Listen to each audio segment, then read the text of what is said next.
Well, hi, everybody. It's David George Brooke, that gratitude guy, with Suzanne Taylor King, the entrepreneur's secret weapon for our weekly call. Suzanne, how are you? I'm good, finally recovering, feeling better today.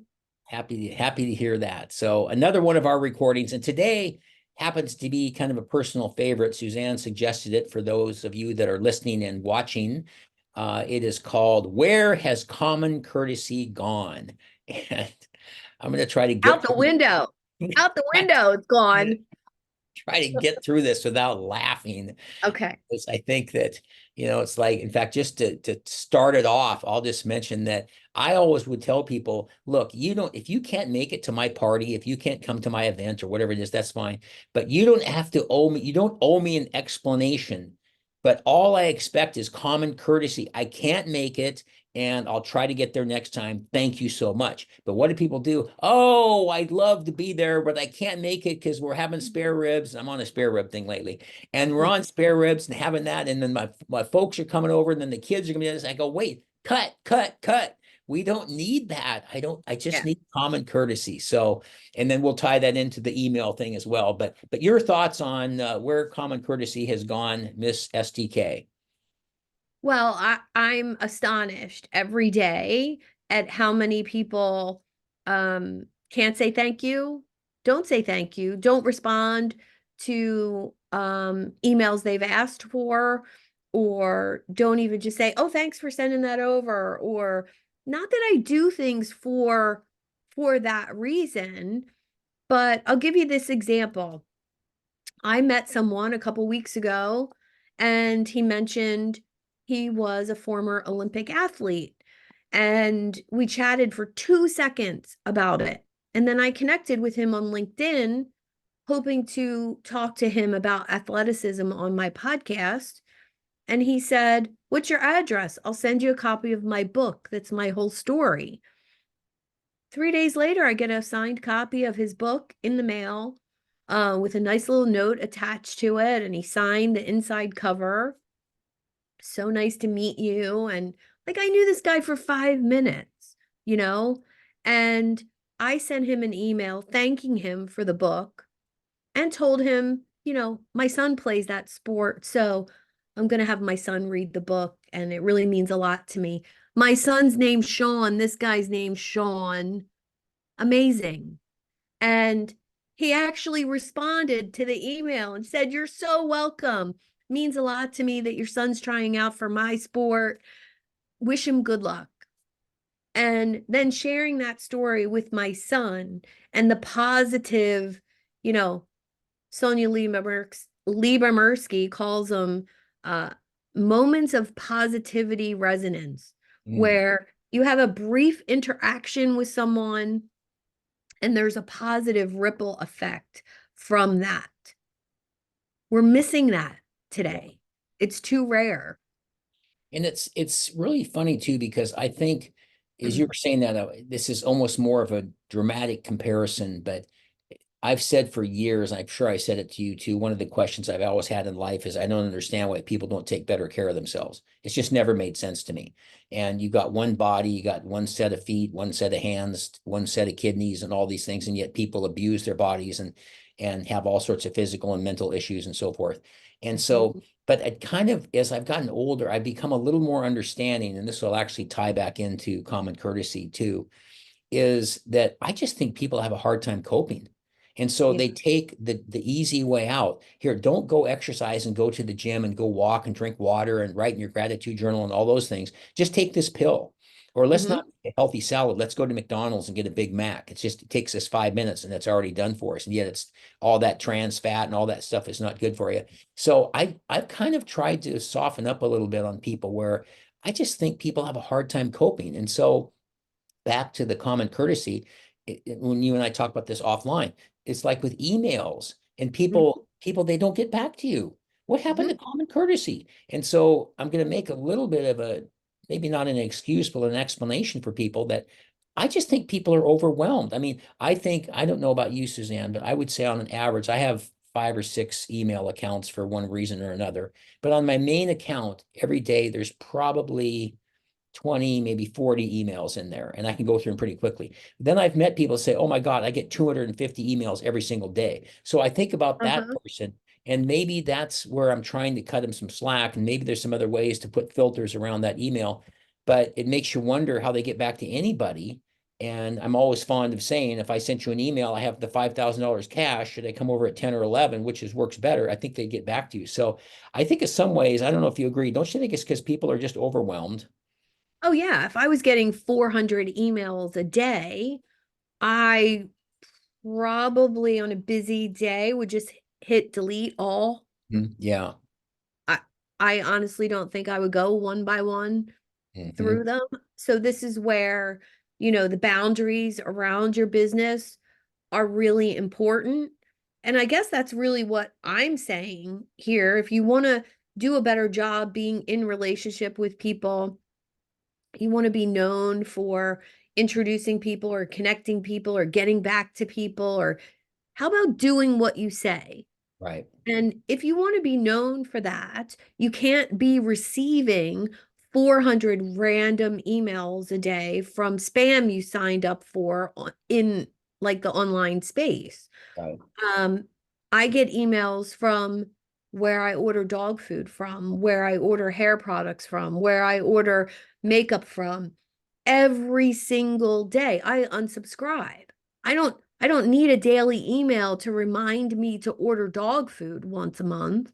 Right. Like, so most people don't set those boundaries around emails. They subscribe to stuff, they get the emails, but they're not even reading them. Right. So when somebody of importance or value emails them, they don't even read it. Right. So I think the problem is bigger than, you know, people just not answering me or you or, someone else. It's bigger than that. It's distraction. And I think it also comes back to trying to assign a level of importance to things, because recently there's some changes in email. So when I see my spam, and spam filters can be pretty good, and I'll see like 20 or 30 items in spam, I'll just gloss over it real quick. And occasionally I've caught something, oh, that's something I really want to see, that for some reason, one reason or other went to the spam filter. And so on something like that, but it still comes back to figuring out your ways to go through all of this kind of thing. Because to me, I got one the other day. It was a good friend, and I sent him an email with 3 bullet points, and I really appreciate it. I got an email back yesterday, 2 or 3 days later. I'm really jammed up. Got your email. I'll get back to you in a couple days. Just wanted to let you know. Mhm. And so now there's common courtesy, which is what we're Yeah. talking about. But I also think I mentioned to you also offline about being a pilot and having so many things coming to you at one time. It's just you got to have a very, very good ability. They say you can't multitask. Well, when you're flying a plane, you got to multitask, because you got to do all these things and talk to this and do this and move your feet and your hands and the dials and see this and be looking out for other airplanes and all that kind of thing. So I think it can be done. But I just think what is so sad about it is my example of the $5,000. If you sent that and said that, I have a feeling if you sent 10 people, I have the cash, is noon tomorrow work, and I'll meet you at your house. I have a feeling 10 people would get back to you. And that's where I think I kind of have my problem with common courtesy, because, oh, it's so important to me. So I'll get back to you because it's the money you owe me, and not this, the common courtesy of like saying thanks for the book that the gentleman sent you that was the All-American. Yeah. Yeah. Well, I think it's two things. Too many people to respond to. Mhm. So that means maybe your circle is too large. Um, I try to keep my inner circle, 20, 30 people. Um, I don't want more than that. One, because it's too hard to remember everything. Right. Um, and you want quality over quantity. We've talked about that so many times in regards to stuff. Um, yeah, and maybe just old-fashioned relationships instead of thinking that you have a relationship just because you are connected to somebody in the online space. Right. And you said inner circle. You said 20 or 30. And I think Hmm. I forget the guy's name. I think it was Dunbar that talked about how many relationships we can all have. and that you only have Yeah. so many. There's the inner circle, and then there's, I've seen it done in like a target Hmm. bullseye, the close ones, and then next out, then people just beyond that. Right. But it kind of reminds me, it would be appropriate to mention something I've said in my talks, which I really like, is what I call the association evaluator. And I know you've heard me say this before, but for the benefit of the viewers, is every so often you should really, and you mentioned inner circles, which made me think of it, you should really take inventory and think about who you're hanging out with. And you and I have talked about a few people that were friends that I kind of want them to become acquaintances, Mhm. because they're not really friends. And I think, in fact, that may be one of the most misused words I've used my entire life, and a lot of us have. Well, they're a friend. Well, they're not really a friend. A friend would come and change your tire when you're stranded on the freeway, bail you out of jail if you got in trouble, and all that kind of stuff. But an acquaintance is something quite different. But the association evaluator goes that you should think about zero, one, or two people you should disassociate with. They're just not good for you. And Mhm. for one reason or another, you hang out with them and you walk away from it. And it's just like you have this negative, like black cloud over your head, and it's not very good. And then the second one is zero, one, or two people you should limit your association with. And I can think of a couple of people in your world that you have to, because you're related to them by family or whatever, that you're going to have to see, but you can limit it. And Yeah. then the best one of all is the zero, one, or two people you should enhance your association with, because that's where it comes down to. And it's like you and I have talked about. I thought we talked for 15 minutes and it's an hour and a half later, and you go, wow, that's a relationship that is stimulating and makes you think, and you're just going so fast that the time just flies by. So I think that's a good thing for people to do, because same thing like those emails, you should be going through those and evaluating and Mhm. unsubscribing from the different things, as you said. You mentioned Yeah. hair products and dog food and things like that. And maybe that's one of the goals, and maybe that's another message we can have for everybody today, is to spend some time in your email and start getting it cleaned out. Maybe you won't Yeah. have as many emails on a regular basis. Well, to go back to Dunbar's number, um, and I'm not sure of the exact number, but you can it's either 20 or 30 people, 25, maybe 30 people that you can intimately know. Meaning, I know you, you know me, I know what you do for a living, I know your children's name, I know your business name, I know how you serve your clients, I know what kind of car you drive. Like, really know somebody enough to refer business to them, Mm-hmm. or enough to introduce them to somebody they might want to date, Right. which I do often, right? Well, then your next level out has a capacity, the human brain has a capacity of knowing and remembering 100 faces. Mm. 100. And, some people a little more, some people a little less. That doesn't mean out of those 100 people, I want, oh yeah, that's Mary. I don't know what Mary does or what her husband's name is or how much she charges or what. And if I bring her in to that level of knowing more about her, somebody else has to go, Mhm. because you only have the capacity unless you're using some sort of technology to help you remember those things, Right. right? Right. And then there's one step out from that, which is about 1,000 people that you could have rotating around you in and out of those other circles. For example, I was to a networking event once 3 months ago. I remember the person who leads that group, nobody else. And he's probably one of those 1,000 people. Yeah. Yeah. And I think this is something else that you and I have talked about before, where I feel very fortunate since the pandemic, sort of post-pandemic, but really during the pandemic, a little bit before it started, with these networking meetings and Mm-hmm. breakout rooms and various connections. They had all sorts of names and so forth. And so I was all excited sitting here looking out at the lake and by myself in the condo and thinking about, look at all these people I've gotten to know.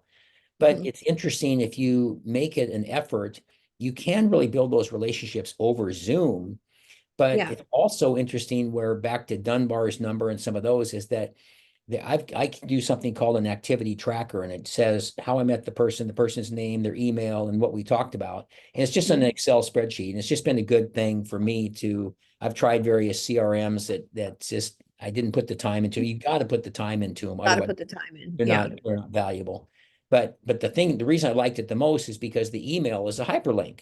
So Mhm. I haven't talked to STK. So I hit it, bam, pulls up there. I'm in a dialog box. It's already on Outlook. Suzanne, here, I'll see you on Friday and send. And it's very, very convenient, which comes back to this common courtesy thing again. Mhm. Don't forget about it. So you invite somebody, you and I are very active with in our communities and so forth. And so we have events and so forth. So you invite somebody, dear Fred, I would really love to see you at my event on Friday. I think it'd be something of value for you. Hope you can join us. Thanks, David. Okay, you could get a stopwatch and you could hit that email and you could hit reply. Dear Dave, I can't make it, but I'll try to get to one in the future. Thanks so much. Send. What is that? 11 seconds? 15 I seconds? know, but to that person's benefit of the doubt, most people I send a message to assume that I sent that message to 5,000 people. Oh, Yeah. she doesn't care. Like it's not it's not just me she's inviting. She's inviting 5,000 people. So how do you make that more, I don't want to say personalized, but maybe so it doesn't feel like it's sent to 5,000 people? But because there's always a thing, I always think about adding the, hi, Suzanne, hey, please say hi to Sean, or Mhm. something like that. Then, so it's kind of, I always wonder if that's maybe one of the tricks that where it's more personalized. It isn't just, they think it's, because on my constant contact, it has hi and it fills your name in every single Yeah. Monday and Friday. So interesting. Hmm. Do you think it's just adding the personal note would make a difference? I think it's that. I mean, I probably invite every month. I probably invite 500 to 1,000 people to my coach conversations event. Mhm. Wow, that many. And yeah, Wow.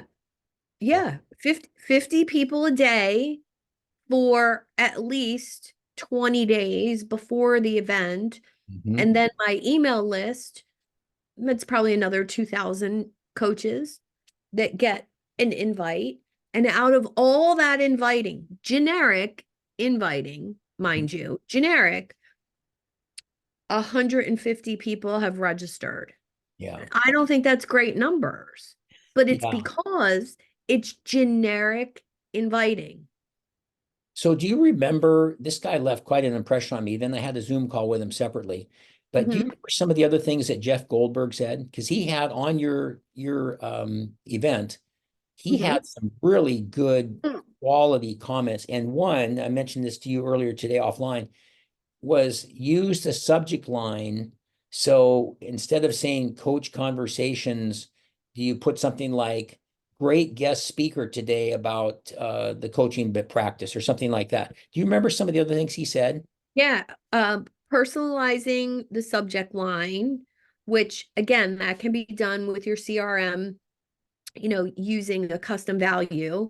Right. So personalizing that, or sending your emails out in batches, meaning if you have people segmented properly, which I have some of this in my CRM, men over 40, women over 40, millennials. I do have some age brackets, and sending something relevant for those people, um, that can be hard to get set up in the beginning. But this is when you're setting up your CRM to tag people appropriately, you know, if somebody is a speaker, if somebody is a coach, if somebody is over 50, you can then, once you do that, you can customize subject lines for Right. that smaller bracket of your list, which might be 50 people, 100 people. You mentioned setting it up in your CRM. That Mhm. reminds me when a couple businesses I had where I got QuickBooks, and it's such an investment of time, but so worth it. In the beginning, it can take you an hour, 2 hours, 8 hours, 5 hours, whatever, some chunk of time to set up this chart of accounts and all these different things and load in all this information. But oh my goodness, same thing with the CRM, as you say, tagging people and Yeah. customized fields and things like that. It's so handy. You just press a button and it fills in everything, and you just hit send or whatever. You just have to maybe change one thing or whatever. So it's that early investment of time, but boy, does that pay off in the long run. Yeah. Yeah. It I just, and I think, as I look at the things that I was missing in my business, and I've been doing this 15 years almost. Um, there were certain things that I didn't start doing until a year or two ago. right, right. And it's interesting to me that I started doing those things, the tagging, the more customization, the building a closer inner circle, keeping track of the 100 outer circle, nurturing those people. I've only been doing that for 2 years. Hmm. And the difference in my business and the amount of people that know me has quadrupled. Yeah, yeah, Isn't that interesting? So if I can only know 100, my goal should be to have those 100 people know me, but to have 1,000 more have me in their 100. Hmm. exactly. Hmm. That hit home for me. Yeah. I said, "Oh, that's how you get more influence and more authority in your space by being one of those 100 for 1,000 people, Yeah. 5,000 people." And just so you know it's working, Mhm. so often on a regular basis, do you know STK? You Same. do? How do you know her? Mhm. I've heard of her before and stuff too, Mhm. but I was the thing that I'm going to come back to the common courtesy thing. I know everybody's busy. I know people are overwhelmed. And I think, what is it they say? We were talking about Dunbar with the people, but I think it's supposedly always seems so high to me. We get 50 or 60,000 messages every day, marketing messages, things that come across us from television to driving by to our phones to whatever it might be. And that 50,000 seems like a lot, but anyway, but we're bombarded with all these things. So then how do you kind of handle all that? And how do you juggle all those balls? And I used to say when some of the stores I've managed, Nordstrom and Lowe's and places like that, there were certain employees that couldn't do the job. And I'd give 10 balls to one employee and he'd take a minute and he could juggle, then he could juggle 10 balls. And Mhm. then I'd say to that same employee, now you're doing so well, I'm going to give you another 10. So now he'd be juggling 20 balls. He'd drop a few, but now he's juggling 20. Mhm. And yet, with all that being said, with that employee who is an all-star, this is how many balls the average employee could juggle is Yeah. one. That's all I can handle. And so I try to cut people some slack and say that, I know it's because you're overwhelmed and so forth. And I know it only takes a few seconds, but I think one thing, and I'll let you speak for yourself, obviously, but I know for me, I try to set the best example. I've said for years as a parent and as a leader of people with workshops and speaking and all sorts of Zoom calls or whatever it might be, the number one skill for properly leading people and for properly managing and understand, or excuse me, raising a child is you have to set a good example or raising children. And Yeah. so I try to set the best example. So even though people aren't getting back to me, I get back to people. And I know you do the same. And just because you and I send out 10 and we might get one or two or three on a good day, I'm going to get back to people. And I think it's just again, it comes back to our two words from today. It's just common courtesy. And I, Mhm. I don't understand. And I just think that my mom always had a saying, and I mean no disrespect to truck drivers, but as I was growing up, she would correct me on something I was doing, and she goes, "Do you want to act like you're educated, or do you want to act like a truck driver?" Mhm. And I'd say, well, I want to act like I'm educated. Then don't say I seen him. Say I saw him. That's proper English, but it Yes. really stuck with me. And so I think it's important that even though you and I might be disappointed in people, that we at least set a standard for ourselves that we get to live up to so we can look in the mirror and feel good about we're practicing what we preach. Yeah. Yeah. And I just thought of the only time I was ever fired from a job. I think I was 40. close to 40, 41 maybe. And I had started my health coaching practice, and it wasn't as busy as I thought it was going to be. So I took a part-time job as a dental hygienist, which I did for 20 years before I became a coach. And it was perfect. It was 5 minutes from my house, and it was 2 nights a week from 5 o'clock to 8 o'clock and Saturday mornings, which was perfect. My son was one, and it just worked with our house schedule. And I love the office. It was really nice. The doctor was a snowboarder, and I was like, oh, we're going to get along. This is going to be amazing. And I worked there for 1 month, and there was only three other people in the office, right? There was an assistant and a receptionist and me. And I quickly learned that because I was helping the receptionist and I was helping the assistant at the end of the night, so we could all leave together.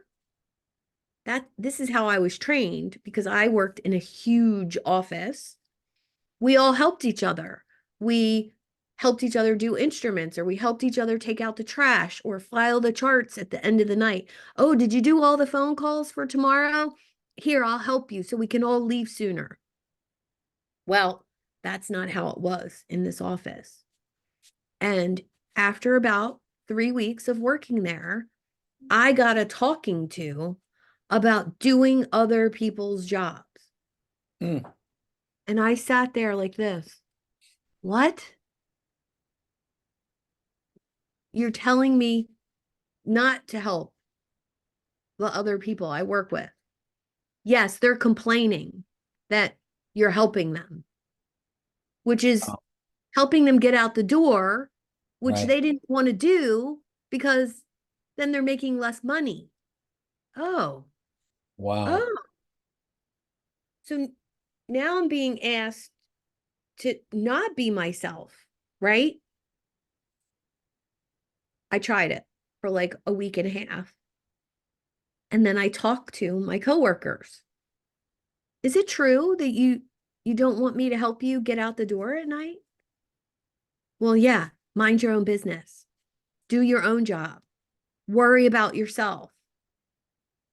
And I thought, oh, wow. Well, I got fired because I tried to talk to them Mm, about it. wow. And I was so devastated. I was so shocked. And I had to realize that the world doesn't quite operate the way I was raised. Right. It's not always going to be like that. Yeah. And you can want reciprocity, you can want common courtesy, you can want great manners, but that's not necessarily what you're going to, if you're in the online space, it's not necessarily what you're going to receive out there. These people we work with, these fellow humans, can be so Yeah. different. And here you're trying Yeah. to do it that all get out to the door at the same time. I was thinking about that. Yeah, make the calls for tomorrow to remind the people of their Mhm. appointments and so forth. And it's amazing. And it makes me think back when I started to work at Nordstrom, I sold suits for similar idea to what you just said. And there was like 10 salespeople, and you just take turns, waiting on Mhm. people and stuff like that. But it didn't take me long to be like the number two guy on the floor. And I had like three or four people take me aside, go, "You're selling too much. You need to slow down." You're People don't. making me look Yeah, bad, Dave. exactly. Exactly. Mhm. You're making us look bad. Yeah. Okay. So you need to just to cool your jets. Okay. And it was those same jets that got me promoted to eventually become a store manager and so forth. But still, but that's that mentality, which Yeah. is, like, oh, so we're going to get out of here sooner. I'm not going to make much money because I get paid by the hour or whatever. And so it's also the entrepreneurs, as the entrepreneur's secret weapon as you are. It's the difference between working for somebody and working for yourself, and Yeah. it's important. And so, well, I think we'll wrap up on that. Any final thoughts on where common courtesy has gone? I just think it's not a priority anymore. How about you? Yeah, I agree. And I think that I think I'll wrap up on this note. I've always liked this. Sometimes I can't always remember who told me what saying, or sometimes I try to give attribution, I think is the word, but I don't remember who said this, but I really like this. And people say, well, David, Suzanne, I'm overwhelmed and I can't get back to the emails, or, and I don't, I'm just not organized enough, or whatever it might be. And somebody once told me, they said, I don't care what your system is, just get one. Mm, And I thought it was so good. So, I mean, if you want to write on your hand, answer the emails and do this, that's fine. I don't want to get a bunch of ink on my hand. But the thing is, get a system. And you mentioned CRMs, or CRMs everywhere. There's all sorts of things. I use this activity tracker, it's just an Excel spreadsheet, but get something that works for you, because it's just really very courteous to get back to people. So I hope people will do a better job on that. And in many cases, it means better business too, but definitely don't lower yourself to their standard, but make sure you're getting back to people. And at least you can go look in the mirror and feel good about who you see. yeah. And if the answer is no, um, say no. Yeah, exactly. Well said. So, well, thank you everybody for tuning in. We will see you next week with another STK and DGB subject of the week. So have a great week and thank you for tuning in. Bye. Bye.